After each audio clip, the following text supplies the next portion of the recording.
Over the last few weeks, you have undoubtedly engaged in some of the rituals that have become part of the holiday, Christmas, New Year's season for all of us in North America. Probably you have been at least one meal where you ate too much.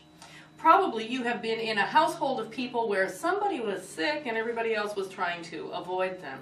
Probably you opened a gift at some point over the last few weeks that you looked at and thought, why did they think I would want this? And hopefully you opened a gift that just made your heart sing. Well, some of the other rituals in which we engage have to do, of course, with commerce.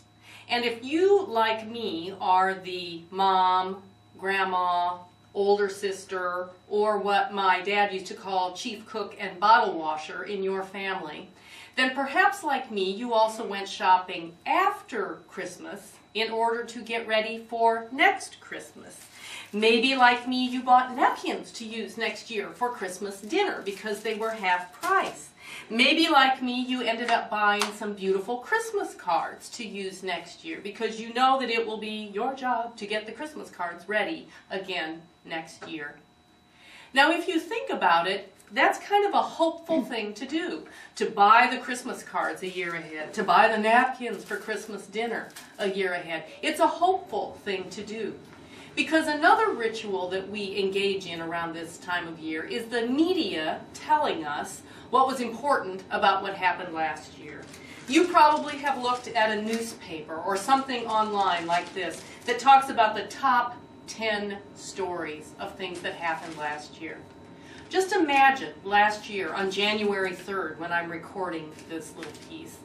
We had no idea what was going to happen in Japan, for instance. That terrible tragedy that changed so many people's lives forever. We had no idea about that.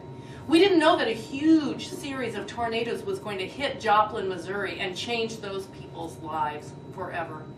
We didn't know in my family last year on January 30th that we would have a new little one in November this year. That was a surprise to at least most of us in our family. There are lots of things that will happen between now and next Christmas that we have no idea about right now. But I believe there will be Christmas next year. So I bought napkins. I bought Christmas cards because I believe not only that there will be Christmas, but that I will also be in charge of making a lot of it happen. And so I wanted to be prepared.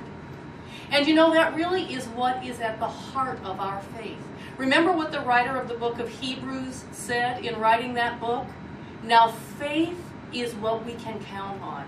Faith is what we know will happen. Faith is what gives our life meaning. It is the conviction of things not seen, the hope that we have for the future, that we know we can count on God's promises to us. So if you have stashed away the napkins for next Christmas dinner, or if you have the Christmas cards all ready to go already for next year, then you also are celebrating what is at the heart of our Christian faith. We know, because of this great gift we have received from God, that we can count on the future because we know in whose hands the future is held.